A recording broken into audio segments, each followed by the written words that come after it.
الحمد للہ رب العالمین والصلاة والسلام علی سید المرسلین وعلی آلہ واصحابہ اجمعین اما بعد۔ محترم بزرگوں اور میرے بھائیوں، اللہ تعالیٰ کا بہت بڑا فضل و کرم، احسان اور انعام ہے کہ ہم اور آپ جس مبارک اور مقدس مہینے کا انتظار کر رہے تھے، اللہ تبارک و تعالیٰ نے ہم سب کو اپنے فضل سے نصیب فرما دیا ہے۔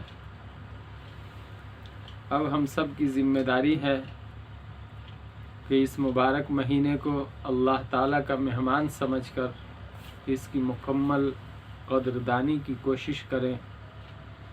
نبی اکرم صلی اللہ علیہ وسلم اس مہینے کا انتہائی ذوق و شوق کے ساتھ انتظار کرتے تھے۔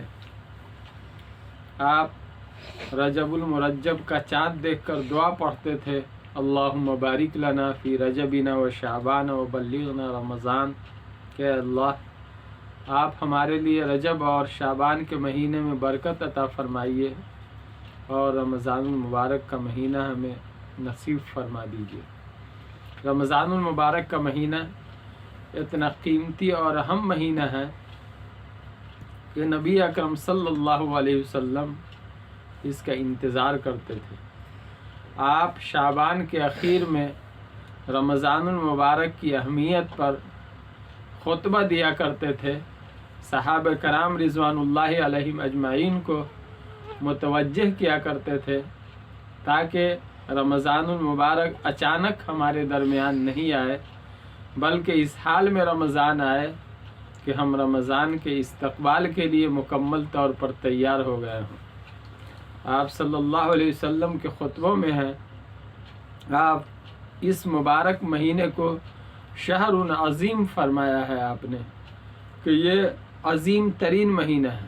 آپ نے اس مہینے کو شہر مبارکن فرمایا ہے کہ یہ برکت والا مہینہ ہے۔ نبی اکرم صلی اللہ علیہ وسلم نے اس مہینے کو شہر اللہ فرمایا ہے کہ یہ اللہ تعالیٰ کا مہینہ ہے۔ ایک ایمان والے کے نزدیک اللہ تبارک و تعالیٰ کی جو اہمیت ہے، اللہ تبارک و تعالیٰ کی ذات کا جو تقدس و عظمت ہے، اس کی طرف اس مہینے کی نسبت اس کی عظمت کو سمجھنے کے لیے کافی ہے کہ اللہ کے رسول اس مبارک مہینے کو اللہ تعالیٰ کا مہینہ فرما رہے ہیں۔ اس لیے ہمیں مکمل طور پر اس بات کے لیے تیار ہو جانا چاہیے کہ ہم رمضان المبارک کی مکمل قدردانی کریں گے، اس کے دن میں روزوں کا اہتمام کریں گے اور نمازوں کا اہتمام کریں گے،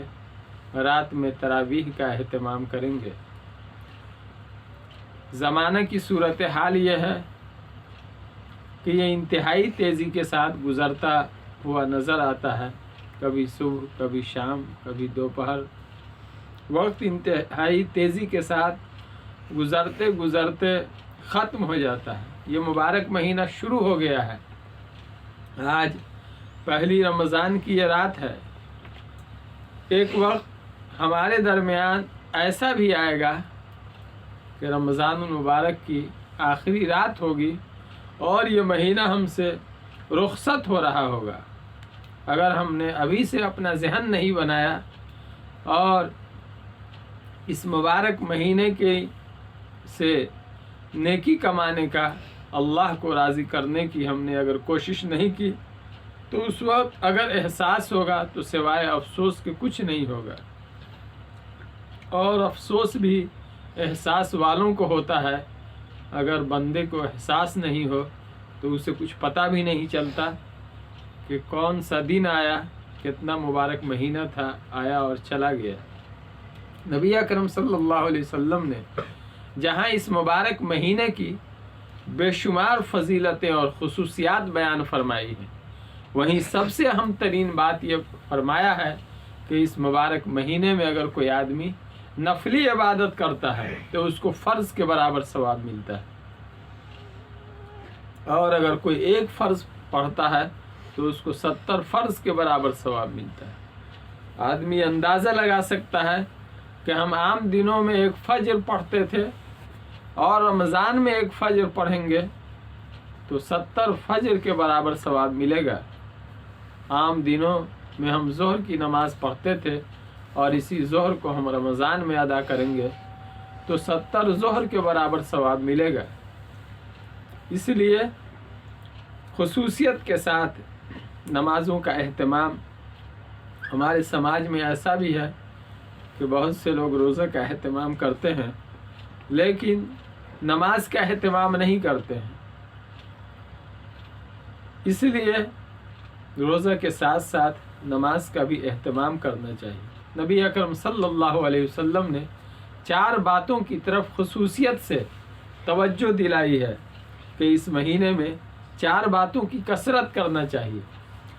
پہلی بات، کثرت سے لا الہ الا اللہ پڑھنا چاہیے۔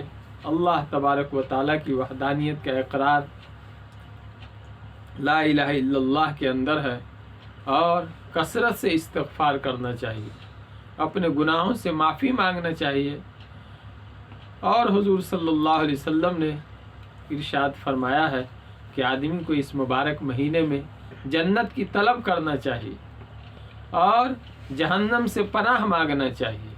یہ مبارک مہینہ آیا ہے اور دیکھتے دیکھتے گزر جائے گا۔ آپ صلی اللہ علیہ وسلم نے فرمایا کہ بڑا ہی محروم اور بدنصیب آدمی ہے جس نے اس رمضان المبارک سے فائدہ نہیں اٹھایا اور محروم کا محروم ہی رہا۔ قرآن مقدس میں روزے کا جو اہم مقصد بیان کیا گیا ہے اس میں تقوی کو خصوصی اہمیت دی گئی ہے۔ اللہ تبارک و تعالیٰ نے فرمایا کہ یہ روزہ تقوی کو حاصل کرنے کے لیے ہے۔ اس لیے جہاں رمضان المبارک کے دن اور رات کے اندر اس بات کی کوشش کرنا ہے کہ زیادہ سے زیادہ نیکیاں ہوں، وہیں اس بات کی بھی پوری کوشش کرنا ہے کہ ہم سے گناہ نہیں ہو، غلطیاں نہیں ہو۔ روزہ رکھنا ایک اہم ترین عبادت ہے اور ساتھ میں روزے کی حفاظت بھی بندے کی ذمہ داری ہے۔ روزے کی حفاظت یہ ہے کہ آدمی جھوٹ، غیبت، گالی، گناہ، جھگڑے اور دوسرے لہو و لعب سے اپنے روزے کی حفاظت کرے۔ روزہ رکھتے ہوئے اگر آدمی جھوٹ بولتا ہے، غیبت کرتا ہے، گالی گلوچ کرتا ہے، لڑتا ہے اور جھگڑتا ہے تو بندے کو بھوکا اور پیاسا رہنے کے علاوہ کچھ نہیں ملتا ہے۔ ایک بھوک کی مشقت اور پیاس برداشت کرنے کی مشقت اسے حاصل ہوتی ہے، لیکن روزے کا جو ثواب ہوتا ہے اس کی برکت ہوتی ہے، بندہ اس سے محروم ہو جاتا ہے۔ اس لیے یہ اہم ترین دن ہے اور یہ اہم ترین راتیں ہیں۔ پلاننگ کے ساتھ اس کی حفاظت کرنا ہے اور اس کی قدر کرنا ہے۔ لوگ اپنی کاہلی اور شیطانی وسوسے کی وجہ سے یہ کوشش کرتے ہیں کہ ہم روزہ نہیں رکھیں اور اس کے لیے بہانے تلاشتے ہیں۔ تراویح نہیں پڑھیں اور اس کے لیے گاؤں اور سماج میں لوگوں کو ہم صفائی کے لیے کیا کہیں گے، اس کے لیے بہانہ آدمی تلاشتا ہے، جبکہ ہونا یہ چاہیے آدمی کو اس بات کی بھرپور کوشش کرنا چاہیے کہ اگر کوئی کمزوری بھی ہے تو ہم اس کو دور کر کے روزہ کس طرح سے رکھیں۔ روزہ رکھنے کے لیے آدمی کو پلاننگ سوچنا ہے، اسباب و تدبیر کو اختیار کرنا ہے، اپنی کمزوریوں کو دور کرنا ہے۔ ایسا نہیں کہ ہم پہلے سے ذہن بنا لے کہ روزہ نہیں رکھنا ہے اور اس کے لیے ہم بہانے تلاش کریں، یا تراویح آدمی پلان بنا کر یہ سوچے کہ ہم کو تراویح نہیں پڑھنا ہے، اب اس کے لیے آدمی بہانہ تراش رہا ہے، جبکہ ہونا یہ چاہیے کہ پہلے سے اگر واقعی کوئی عذر ہو تو بھی آدمی کو اس عذر کو دور کرنے کی کوشش کرنا چاہیے، یا عذر کے رہتے ہوئے بھی آدمی کو اس بات کی ہمت کرنی چاہیے اور یہ ارادہ کرنا چاہیے کہ ہم ہمت و کوشش کے ساتھ ہم تراویح کس طرح پڑھیں۔ اس لیے میرے بھائیوں اور بزرگوں، رمضان المبارک کی انتہائی قیمتی راتیں اور انتہائی قیمتی دن اللہ تبارک و تعالیٰ کے فضل و کرم سے ہمیں ملا ہے۔ ہمیں انتہائی اہتمام کے ساتھ، اہمیت کے ساتھ ان دن اور ان راتوں کی ہمیں قدر کرنا چاہیے.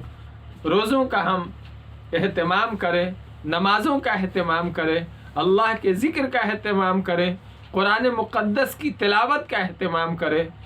قرآن مقدس مکمل اسی مبارک مہینے میں شب قدر میں نازل ہوا ہے.